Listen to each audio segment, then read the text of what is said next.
nee naa ñoo bokk réew mi ñu ni nee naa nanu yaatal géew bi ñu ni nee naa ñoo bokk réew mi ñu ni nee naa nanu yaatal géew bi mbokki asalaamaaleykum nuyu nañ leen bu baax mbokki internet Tivactu TV mbokki Sénégal mbokki àdduna rawatina mbokki Tivaouane ñoo leen ko waxoon ñi ngi fii ak yéen seen émission bi nga xamante ni mooy géew bi di jotaayu waxtaan bi nga xamante ni Tivactu TV moo leen ko jagleel ñu si waxtaanee Tivaouane di si waxtaanee Sénégal di si waxtaan lépp loo xamante ni soxal na développement tey nag suñu gan ci biir géew bi xam ngeen ko dootuñ leen ko présenté mu nekk un jeune engagé un jeune dynamique ñu koy wax Mamadou Diouf ñu ngi lay nuyu. maa ngi nuyu Pape Doudou di nuyu mbokku internet yëpp di ñaan yàlla waxtaan bi jural njariñ askan bi. fàttali ni Mamadou Diouf moom mooy responsable des jeunesses socialistes du département de Tivaouane waaye tamit di président li nga xamante ni moom mooy jeunesse en marche muy JEM. c'est bien. waaw loolu am na le coordonnateur de JEM jeunesse en marche. jeunesse en marche mouvement politique wala. non c'est un mouvement politique nag. waaw loolu lépp dinañ si dikkaat ak yéen ci biir waxtaan bi waaye waxtaan bi dañ koy tàmbale ak li nga xamante ni moo soxal seen parti bi nga xamante ni mooy parti socialiste monsieur Diouf gis nañ ni temps yi parti socialiste dafa mel ni dafa jugaat si biir parti bi ñu ngi gis ay animation ay réunion coordination ndax parti socialiste dafa bëgg a delluwaat fa mu nekk. waaw loolu du ma d'accord ci parti socialiste dafa jógaat parce que mës sa tëdd bay jógaat. waaw mais seeni responsable kenn si ñoom lañ dégg mu ne ak Covid bi ak décès Ousmane Tanor Dieng bi loolu am na lu mu teewoon seeni activité waaw effectivement loolu am na moom mooy waaw day reprendre les activités waaw loolu moom ñoo ngi ci quoi dañuy reprendre suñuy activité ñoo ngi ci ñu ngi koy def ak suñu secrétaire général national muy la présidente Aminata Mbengue Ndiaye mi ngi recevoir les instances ñu recevoir tamit les mouvements affiliés et autres. au niveau tamit des bases tamit ñi ngi daje ñi ngi waxtaan di continuer suñu processus de renouvellement. mais li solo tamit bokk na si le 21 novembre bi nga xamante ni amaloon ngeen ko maison de la partie rencontre secrétaire ak mouvement des jeunesses mouvement national des jeunesses socialistes est-ce que mën ngaa dikkaat ci taxawaay ba ngeen fa taxaw. waaw xam nga bu ñu président Ousmane Tanor dëddoo ba léegi bon parti bi dafa xawoon na xaw a sooxe mu xaw a sooxe nag mooy. bon bu amee ku jóge ci yow ku toll ni le président Ousmane Tanor Dieng du ñàkk di nga jaaxle du ñàkk di nga tiit du ñàkk tamit tu seras abattu mais bon bu fekkee tamit bon topp nañ ay digalam duñ def lu dul jógaat parce que moom ay bu muy tëdd ci lalu hôpital mi ngi naan nañuy woote réunion nañuy gisee nañuy lii bu mu fi jóg bu mu absent rek affaire yi taxaw sur ce le président Aminata Mbengue gérer intérimam nekk secrétaire général bu parti bi avec les pleins pouvoirs donc recevoir aussi bon les mouvements comme ni ma la ko waxee sànq le 21 boobu noonu nag da doon recevoir le mouvement national des jeunesses socialistes bi nga xamante ni suñu camarade Mambouna l'honorable Mambouna Sall moo ko jiite ñu boole ci tamit jeunesse féminine bu nga xamante ni suñu honorable député Yaya Diallo moo ko jiite. boo gisee nag taxawaay bu ñu ci am peut-être wuute na ak yeneen taxawaay peut-être Tivaouane dafa am lu bari lu muy tekki ci biir parti socialiste. boole na bokk na ci ñi ko ñaanal ba bu mu yegg si fii nii suñu wasila suñu maam di Khalifa Ababacar Sy kon ci biir Tivaouane parti socialiste du def lu dul bu amee taxawaay bu mënti am wala ndaje bu mënti am mu fësal ci boppam moo tax jour boobu noonu mobiliser nañu une petite mobilisation nag mais bu conséquent aussi dem Dakar teewale Tivaouane dem tamit yokku doole suñu honorable député Yaya Diallo bi nga xamante ni fii mooy basam dem tamit une fois de plus yokk doole suñu camarade Mamadou Diouf bi nga xamante ni tamit mooy responsable national doon féddali tamit suñu confiance ak suñu admiration ci Aminata Mbengue Ndiaye nga xamante ni moom la fi yàlla teg. voilà ñuy ñëw si li nga wax sànq muy parti socialiste au niveau local dañuy des parti socialiste au niveau national est-ce que da ngeen waaj échéance yi di ñëw lu si mel ni local wala législative. waaw loolu moom lu leer nañu la élection bu mu mënti am. parti socialiste dina ko waaj dina ci participer bu baax a baax dina ci am taxawaay bu nga xamante ni jugé na nécessaire ne nii la ci war a taxawee effectivement bu baax a baax que ni ñu ngi préparer local yi bu baax a baax nag waaw. mais parti socialiste temps yii am na coow bu fi juddoo woon Serigne Mbaye Thiam génn na am wax lu mu wax est-ce que du loolu tamit bokk na si li anticiper taxawaay wala luñ programmé woon la bu yàgg. non du ci dara parce que loolu noonu lu nekkoon lu ñu waroon def la avant Covid bi far Covid bi ñëw ñu arrêté woon ko génnu sëñ Mbaye Thiam boobu nag man moom damay awma ci dara loo xamante ni gis naa ni lu méchant la parce que bon parti socialiste moom mooy dunde noonu c'est un parti démocratique boo xamante ni militants yi kenn tënku leen ci muut mbaa moot dañuy wax seen xalaat muy démocratie interne boo xamante ni dañ koy tiitaroo te muy dëgg si ñun débat contradictoire yooyu noonu dafa am te ci loolu noonu loolu mooy parti parce que ñëpp mënuñu d'accord ni lii rek moo baax bu loolu amee rek xamal ne lii nii vraiment naxante mu ngi ci dëgguwul quoi mais teewul Aminta ak Serigne Mbaye ñoom ñaar personnellement amuñu benn problème ci li Aminta di recevoir nii sax am na yoo xamante ni Serigne Mbaye Thiam teewee na ko comme aussi peut-être nu mu tudd sax parti bu mag bu toll ni parti socialiste par exemple suñu déggee yenn coow yi dañuy tiit dañuy jaaxle peut-être ñun ñi nga nekk nga xam ne dañ ko pratiquer xam parti socialiste du ñu tiital du ñu jaaxal parce que ni ko Ousmane Tanor Dieng doon waxee rek tout le temps dañuy retomber sur nos pieds parce que débat yi mën na am affaire yooyu noonu xam nga bon parti boole ci tamit peut-être am na yenn débat yoo xam bu ñu ko dee soulever dafay rafet tamit ñu soulever ko biir bureau politique wala secrétaire exécutif xaw a moytu tuuti presse bi parce que da ngay xaw a laal tuuti peut-être ñu déformer say propos wala yow la nga bëgg a wax ñoom ñu yóbbu ko feneen wala ñu xëy rek di ko titre jàpp ni ngan di coow la. mais c'était pas prévu de la part de Serigne Mbaye Thiam moom mi nga xamante ni moom moo ko wax est-ce que tamit bëggul woon presse bi jot. bon bu mu ko waxee ci déclaration boobu mu def noonu ci presse la ko defee mais peut-être kii nu mu tudd sax ni ñuy utiliser information dafa am solo parce que nit mën nga ñëw wax lii ñu déformer say propos comme nga wax lenn ñu nuróole ko la nga wax fekk yow du loolu mooy sa idée il faut tamit gars yi nga xamante ni moom mooy seen idée ñoom li ñuy wax ñu yemale ko ci loolu noonu peut-être nag c'est malheureux yenn camarades yoo xamante ni génn nañ peut-être ñiy tirer fii ñiy tirer fee affaire yooyu noonu xam nga bon loolu rek moo ci malheureux mais li Serigne Mbaye Thiam wax vraiment gisuma ci man personnellement lu nga xamante ni parce que xam na ni Aminata Mbengue Ndiaye mooy secrétaire général parti bi loolu je crois que ni au lendemain du décès de Ousmane Tanor Dieng wax na lu mel noonu te tamit ni muy taxawee ci doxalinam comme acte yi muy posé ci loolu noonu la koy jaarale quoi moo tax man damay wax ni amul problème parce que man nit ci say acte laa lay jugé te gis naa ne acte yi muy posé nangul na Aminata Mbengue moom mooy secrétaire général parti bi. mu mel ni temps yi gis comme ni ma ko waxee woon lu jëm ci wàllu animation yi renouvellement des instances yi ak vente de carte bi parti socialiste pare na pour nekk parti socialiste bi ñu xam. effectivement parti socialiste fépp nga xamante ne nii moom ascension la mu war fa mën a taxaw dina ci taxaw te loolu lañ mës a taxawee c'est vrai que ni nag am na moment boo xamante ne muy bi ñu perdre pouvoir bi c'était très dur mais le capitaine président Ousmane Tanor Dieng téye ko xam nga bon rajeunir le parti. nga taxaat nit ñu bari épouser idéologie bi mais épouser démarche bi ba nga xamante ni bon après bu ñu perdre pouvoir bi amatuñu woon ay maires yu bari amatuñu woon yenn députés yu bari mais stratégie ak tamit sacrifice bu nga xamante ni def na ko ci parti bi moo tax tey mu mën a baaxaat ba ñu amaat yaakaar ni mën na delluwaat ci pouvoir te ci ñun loolu la ñuy liggéey incha allah. mais le parti socialiste aujourd'hui au sein de la coalition Benno Bokk Yaakaar est-ce que yéen vous sentez à l'aise? dans Benno Bokk Yaakaar non su fekkee dëgg rek moo tax ñuy wax le Benno Bokk Yaakaar à la base n'existe pas waaw parce que tey jii nii soo ñëwoon di ma laaj qui est le coordonnateur de Benno Bokk Yaakaar du ma la tontu parce que xaw ma ko. est-ce que du daf ko jàppee comme ni mu jàppee APR bàyyi leen fa rek ngeen nekk ay alliés sans considération. non du ma wax ni considération amul si kaw moom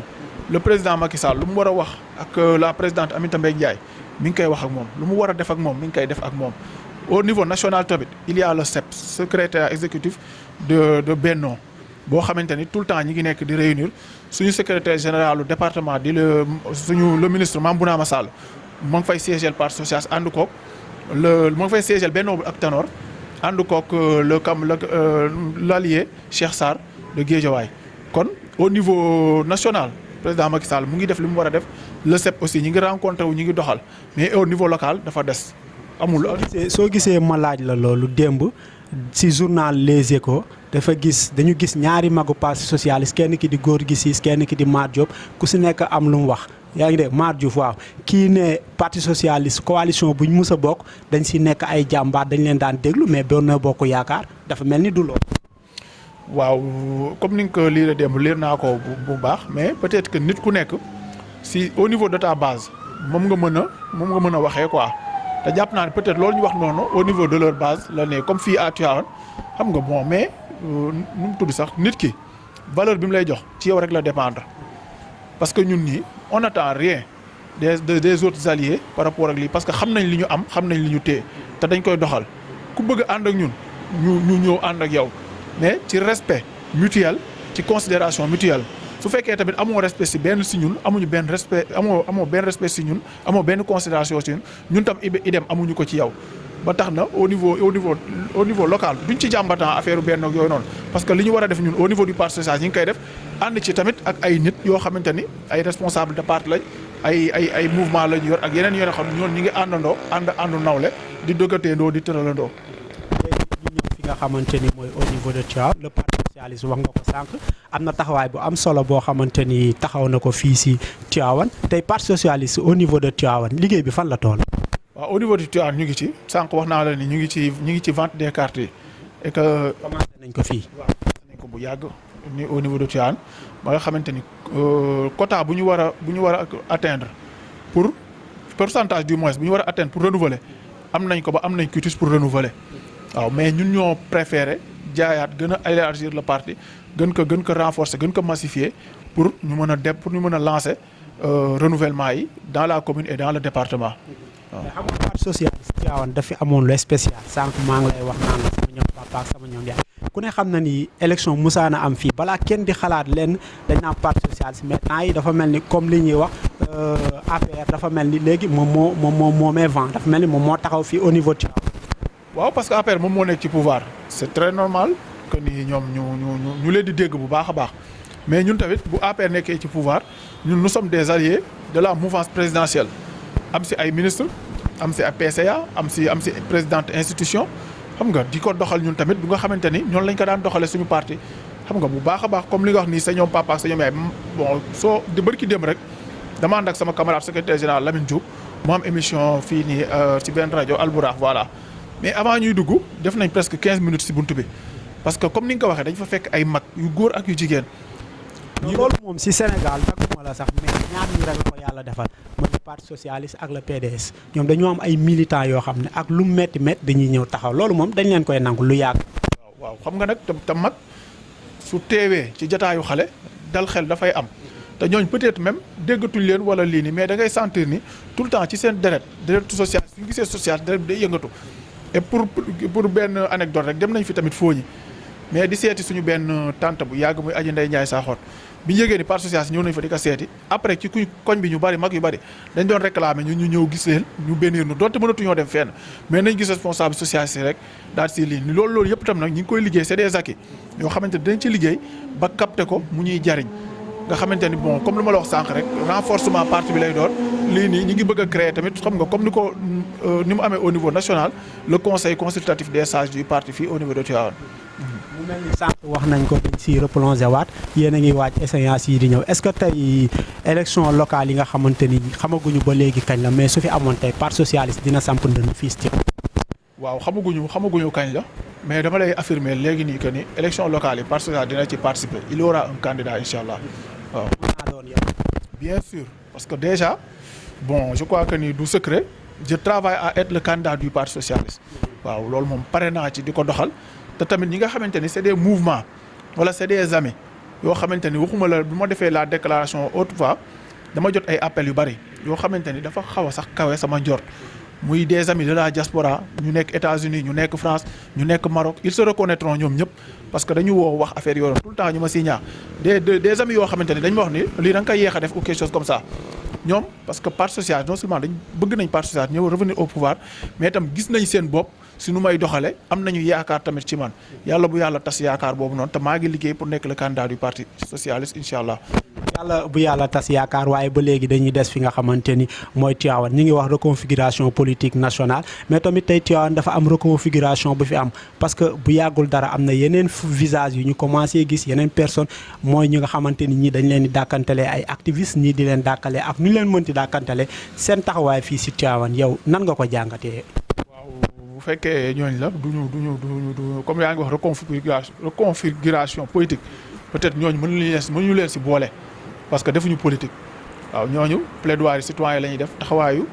citoyen moom la ñu amee c'est des gens de la société civile ñoo xamante ni xam naa leen bu baax ñenn ñi ay connaissance lañ ay xarit lañ am na koo xamante ni tam sama nijaay la dama leen di suivre bu baax a baax rafetlu bu baax a baax seen liggéey naw ko bu baax a baax nag muy ay nit yoo xamante ni lépp lu ñu wax rek xam nga même bu fekkee PSA am na ay manque d'information yu ci am wala ay incompréhension lépp lu ñuy wax rek am na lépp loo xamante ne ñu ngi siy def nañ ci bàyyi xel man su ma nekkoon tey jii nii le premier magistrat de la ville du ma toog 15 jours yu ma leen woowul ñu toog def séance de travail ñu wax ma seen xalaat wax ma les plaintes et les autres là de la population ma jéem ko régler mais du ma leen xool comme ay nit yoo xam dañoo contre maire wala dañoo contre kii wala ay nit yoo xamante ne dañoo am agenda caché ou quelque chose comme ça ñooñu daal ñu ma respecté lañ te tamit maa ngi leen di suivre affaire yooyu noonu di bàyyi xel tamit ci yenn yi nga xamante ne ñu ngi ciy dénoncé man en ma qualité de candidat am na lu bari loo xamante ni peut-être su ma ñëwee muy ay jàmbat wala ay suggestions yu ñuy def man dinaa ko jëfe je dis pas que nag lépp loo xam dañ koy wax dama koy def dama ci d'accord par exemple peut-être ñu gis loo xamante ni nañ ko gisee bokkul ak man na ma ko gisee mais n'empêche li nga xamante ni seen gis la sax te mu baax nga jël ko utiliser au grand bénéfice des populations parce que jege nañ population bi bu baax a baax xam naa ci dara. waaw ba léegi ñu wax ci li nga xamante ni ñu ngi leen di fàttali mbokk yi yéen a ngi seen biir émission géew bi fii si Tivactu TV te ñu siy dalal Mamadou Diouf mi nga xamante ni mooy responsable des jeunesses socialistes waaye tamit di coordinateur jeunesse en marche muy JEM Benno Bokk Yaakaar lañ waxoon. kon mën nañoo jàpp ni yéen ak li nga xamante ni mooy APR fii Tivaouane ku si mel ni Mamadou Sy Mbengue maire ay alliés ngeen liggéey bi muy liggéey Tivaouane am nga ci gis-gis ban gis-gis nga si am. waaw ñu nag Mamadou Sy Mbengue ànd nañ ci élection présidentielle yi nii liggéey bu am solo avec comme président de comité électoral suñu secrétaire général Lamine Diop ba yàlla may ñu ndam ñu may bon Mamadou Diagne Sy Mbengue tamit bon c'est un frère et un ami dama koy rappeler toujours mais ci liggéeyam fii nii Tivaouane bëri na lu bari loo xamante ni dafa sooxe. lan moo ci sooxe nga wax ko tey waa Tivaouane ñu dégg ko sa gis-gis. tey jii nii am na lu bari loo xamante ni c'est des acquis Tivaouane waroon ko am peut-être que ni bon xawma volonté ñàkk volonté moo tax Tivaouane am Tivaouane di ko raté tey jii nii au niveau de l'assainissement depuis quand nga gis ñu commencé di gas mbedd yi ak affaire yooyu doon kërëb demul dikkul personne ne comprend. xam nga côté éclairage tamit peut-être temps yi nii am na loo xamante ni tane na muy lampadaire yu fi indi et j'avais dit que ni perdre nañ ci 800 lampadaires. 800 lampadaires la Tivaouane perte yoo xam ne waroon na ko am. 1150 moo ñëw 1200 moom moo ñëw kon perte nañ 800 am nañ nag explication yoo xamante ne ñoom joxe nañ ko am na koo xamante ni jege na ko lool am na explication moo jox mais loolu doyuma parce que man fa mbir ma di jógee fa laay jëlee ji information lu ma wóorul du ma si avancer. bon yàlla def nañ tam président amaat na 100 000 yoo xamante ne bon octroyé waat na ko Thiès je crois Tivaouane ak quelques villes daal je crois Thiès ci la bokk Tivaouane Thiès ci la bokk la région de Thiès ci la bokk Tivaouane département Tivaouane aussi ci la bokk loolu nga xamante ni beneen quota la bu war a ñëw li ko dal ci yii nii bañ ko ci dal parce que bon bu ñu waxantee dëkk bëri na foo xamante ni lëndëm na trop donte am na loo xam nag def na ko ci éclairage bi foo xamante ni vraiment je l'applaudis je l'encourage mais dama koy ñaax li ko daloon ci beneen bañ ko dalaat assainissement bi tamit ñu yokk le réseau quoi ñu yokk ko te tamit xam nga li nga xamante ni tam mooy salubrité bi mu taxaw ci baax a baax ci côté tam emploi des jeunes am na loo xam ne def na ko de par ses relations mais am na loo xamante ni mën na kaa def te fii nii Tivaouane du fi génn biir Tivaouane la lépp xew te mën na jël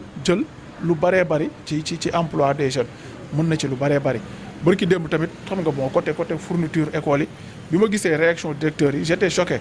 te yàlla xam na ni bi ma ko gisee am na sama benn naataango bu ma dendal ma ne ko maire daal day fontu quoi ma ne ko 15 millions pour ñaata école biir Tivaouane si ce n'est rien xam nga du dara dafa tuuti le lendemain à ma grande surprise laa gis ne directeurs yi sax dañoo gedd foofu noonu côté foncier bi tamit xam nga mu ngi ciy nelaw bu baax a baax dama koy wax di ko waxaat mu ngi ciy nelaw bu baax a baax. ci wàllu foncier bi lan nga gis ne moom la si deful te mu waroon koo def wala nan la si waroon a taxawee. là moom je veux pas nekk si benn terrain glissant quoi parce que am na ku ma ko wax keroog xam nga nee naa ko je suis en train de faire des études parce que yàlla nu mu ñu mooñaale nous les socialistes bon mën nañu gis mbir xam ne lii nii dafa vert mais tamit boo demee ba di ka teg sur la table day doon ay preuves yoo xam ne da nga koy teg affaire yoo noonu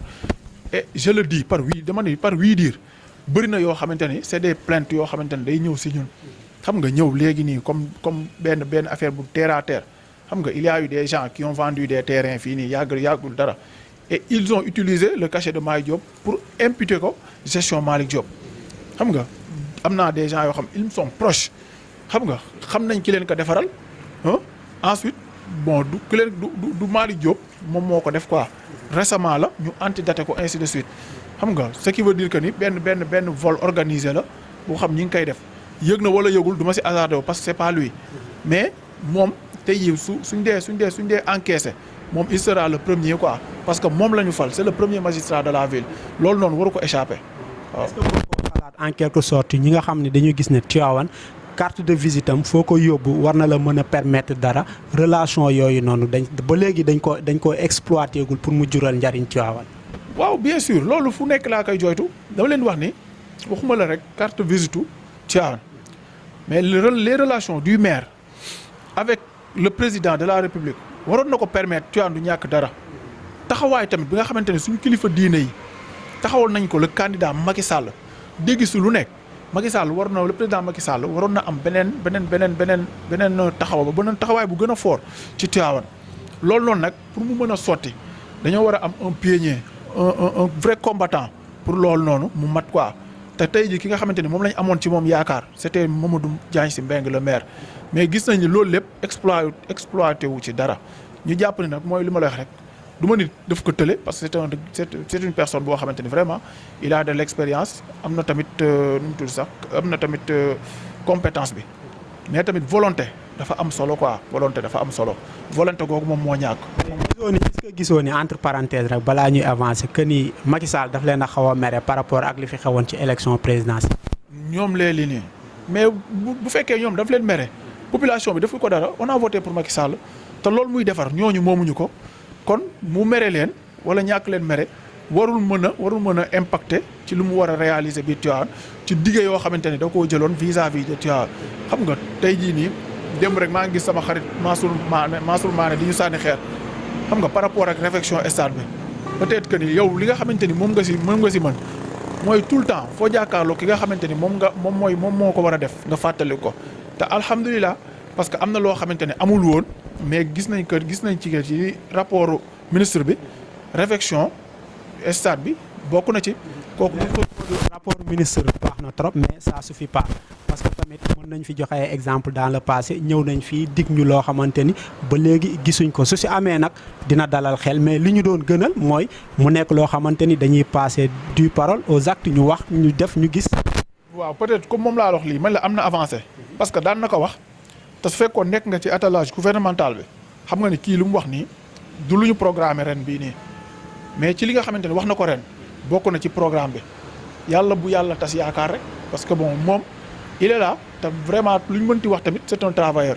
waaw am na lu bari loo xamante ni réussir na ko mais Tivaouane attention son stade peut-être cri de cœur la boo xamante ni ñi ngi koy def depuis boobu noonu ñi ngi seetaan rek peut-être dina ko am naa si daal njort bu rafet que ni dina réaliser wu.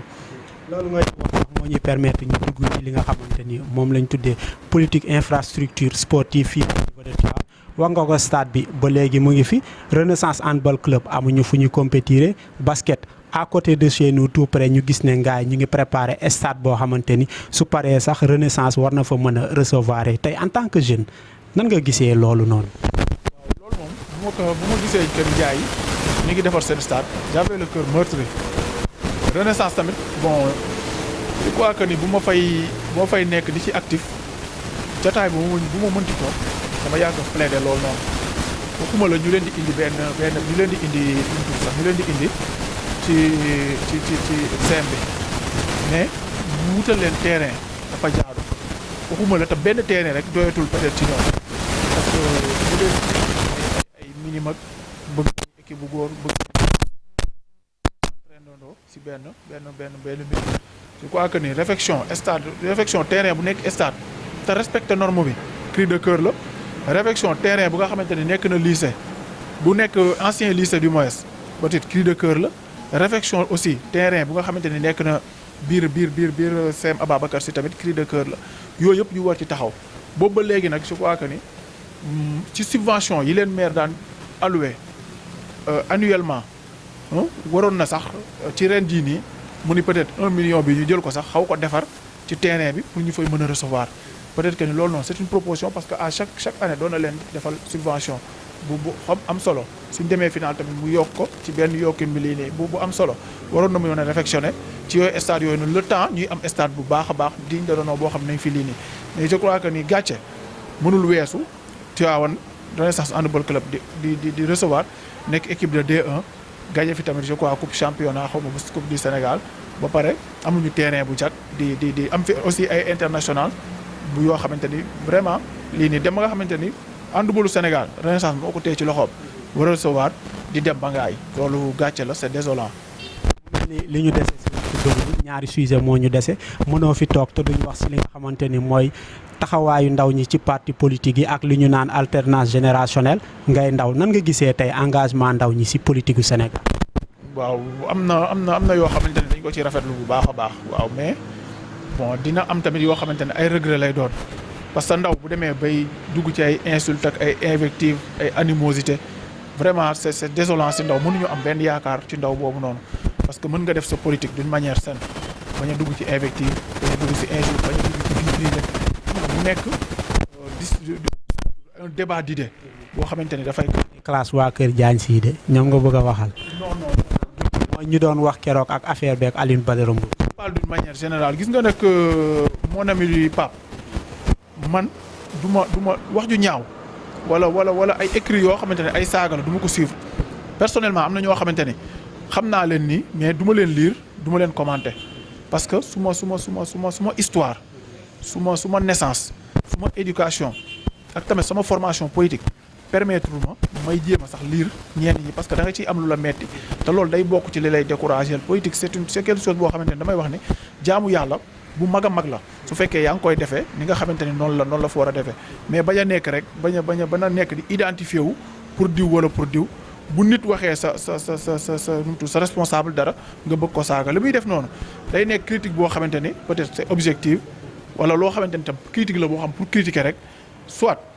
li nga xamante ni mooy njariñ ji da koy jël mu utiliser ko li nga xamante ni ay ñaaw-ñaaw la wala ay problème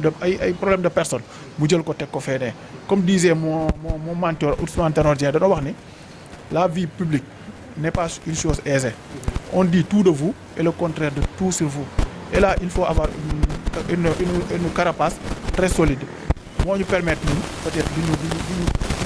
attaquer duñu yëpp nekk ci moom rek loolu la lay may quoi bu fekkee mbon la moom la lay may su fekkee ay saaga lañ ko jàngal da lay saaga su fekkee leneen lañ ko jàngal loolu ngay gis comme su fekkee tamit yar ak diine ak tamit suturaak xam nga am xam-xam moom moo def ci moom ci loolu rek lay dox ci loolu rek lay wane moo tax moom du ma ko rafetlu quoi du kenn nag laa ko jëme je parle d'une manière générale parce que moom ci net bi nii Facebook du ma seetaan wax du ñaaw du ma seetaan ay saaga du ma seetaan kuy toroxal góor yooyu vraiment du ma ko suivre quoi bokk si lu may seetaan. beneen côté ba léegi ci taxawaay ndaw ñi politique dañuy gis ni souvent ñoom ñooy gën a engagé wu bu xeex amee ñooy xeex lu am mais tamit bu desee lu dul ñu jël ay ndombo tànk malgré sax que ni ndaw ñu manqué wuñu compétence mais souvent dañ leen di fàtte dañ leen di bàyyi à côté nan nga gisee. waaw loolu benn bu njëkk bi mooy ndaw ñi ñooy xeex ak yooyu noonu loolu dama koy d'accord te loolu mooy rôle lu ndaw parce que je te donne un exemple sama responsable Mame Bounama Sall ministre. tu ma ko seetaan muy dem au front di dem mobilisation di dem organisation di dem xam nga dama koy mobiliser ba mu baax mu ñëw du ma ko seetaan tamit si suma yaay Aïda Sall parce que ñoom bi ñu ci tollee ñoom def nañ ko léegi nag ndaw yow yaa koy def par rapport ak ndombo tànk yi nag yow yaay xam li ngay bëgg nga di ko laaj di gëm sa bopp comme on dit bañ a nekk rek tout le temps derrière nu mu tudd sax si derrière quelqu'un di identifier wu kooku noonu tout le temps ci ginnaaw kooku ngay nekk moo tax tout le temps quand on parle de projet social j'ai des camarades socialistes yoo xamante ni yàlla dénk na leen ndombo tànk ci diir boobu noonu dinaa fexe ba Tivaouane bénéficier wu ci au maximum mooy lan di leen orienter ci par rapport ak action yi ñu war a def ku ma seet si ni ma damaa bëgg kii jàppale ma wala dañoo bëgg gis kii nii dinaa fexe bañ gis ko la mu waxantee yéen tamit mu def ko parce que loolu moo ko tax a jóg loolu mooy rôle am mais du mag ñi ñoom ñooy lii nii parce que peut-être tamit bu yow boo ko laajee soo ñëwee laaj comme ndaw mag ñi lu ñu bëgg ñu xam ni kii nii kat il s'assume ñu jox la ko mais su fekkee tant que ñu ngi laaj yow ngay identifier wu diw du ñu am ci yow confiance ba di la jox. dañuy terminer rek ak jeunesse en marche bi nga xam ni mooy wax JEM nga wax ñu lan moo ko tax a jóg ak fan ngeen jëm ak loo leen bëggal waa Tivaouane. waaw xam nga tout le temps mënoo nekk di yëngatu ci politique dafa am un temps pour faire la politique am un temps tam pour poser des concrets te man ak ay nit yoo xamante ne nii feneen lañ nekk mais dañoo apolitique ak ñoo xamante ne tam dañuy politique ñu defar benn mouvement ñu suñu politiquee ba pare dañuy def un plaidoyer citoyen te lu ko gën a inspiré mooy élection présidentielle yi passé foo xamante ni le maire Diagne Sy Mbengue dafa waroon dem avec le staff pour campagne dañ fa daan jiitu ñun ndaw ñi su ñëwee on balise le terrain ñu recueillir plainte population bi ñu wax ñu PSA ñu ni du fi ñëw nangam mais le discours que je leur posé mooy ki nga xamante ni moom moo mën a régler seen problème à l'instant T c'est lui su fi ñëwee ngeen yuux ko day dugg otoom dem yoonam man fi ñëwee nag ngeen déglu ko mooy wax leen ma ne ko ñun ñi nga xamante ni ñoo fi ñëw dinañ fexe ba la waxanteeg yéen mu di ko def ñun nag foofu noonu lañ ko def tey jii nii soo jëlee benn responsable bu nekk ca Diagne Sy Mbengue jël benn responsable boo xam il s'identifie à l'autre là Abdou Ndéné ku si identifié wu lii Abdoulaye Ndiaye Ngalgou ba nga xamante ne Abdoulaye Ndiaye Ngalgou mën nañu ca jàppale dinañ ko def la xam dañ ko war a def te jaarale ko ci yemal gumbala mu xam ne séemi la lii nii kooku noonu dinañ ko dox dinañ ko def comme ni ñu ko defee ci Covid bi ànd ak aussi des partenaires parce qu'on a des partenaires am nañ fi IBP am nañ fi Urbasen on travaille aussi avec ONG 3D ñu ñuy jàppale bu ñu jàppalee tamit comme ci acte Covid bi jox nañu ay koom yoo xamante ne permettre nañu ñu def ci sensibilisation def étude tamit ci assainissement bi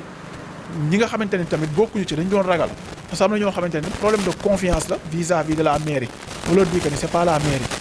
wax ak ñoom ba nga xamante ne dañ ko comprendre ci suba ga on a vu que ni nit ñi dem nañ bu baax a baax ba instant yi nii dañoo bëgg rallonge ñoo xamante ne bëgguñu si doon bokk dañuy demander nan la ñuy def ba bokku ci impact Covid tamit sur les couches vulnérables def nañ ko defar ko un document boo xamante ni plus tard bon les services des ministres du ministère dinañ fi ñëw ñu jox leen ce rapport remettre leen officiellement remettre ko mais le maire président comité présidente Seynabou Gaye Touré remettre ko aussi aux élus ba nga xamante ni dinañ xam impact Covid beeg affaire assainissement bi tamit lépp lu ñu ci war a xam des informations ñoom dinañ ko am mais c'est un mouvement boo xamante ne c'est apolitique. mu mel ni sa temps jeex na li la ñu cëraloon ci waxtu kàddu gu mujj gi lan leen. waaw di leen féliciter ci liggéey bu rafet bu nga xam dinañ ko def di leen remercier aussi ci invitation bi di remercier aussi sama gars yi muy Massamba day soog a wàcc nii mais il tenait à venir superviser l'interview di remercier aussi Mama Fall di remercier aussi mes souteneurs de la diaspora di remercier mes souteneurs yi nga xam Tivaouane lañ nekk ay mouvement et autres mes amis d'enfance la faxas di remercier toute ma famille vraiment di leen kontaane di leen béggee. ñu koy sant bu baax Mamadou Diouf ci nangu bi ñu nangul ñëw toog waxtaan ak ñun mbokki Tivaouane lii lañ leen indiloon seen biir émission géew bi di jotaay waxtaan boo xamante ni dañ ciy waxtaanee Tivaouane waxtaanee Sénégal de façon générale di leen jig daje beneen yoon ak beneen invité ci seen chaîne Tivactu TV.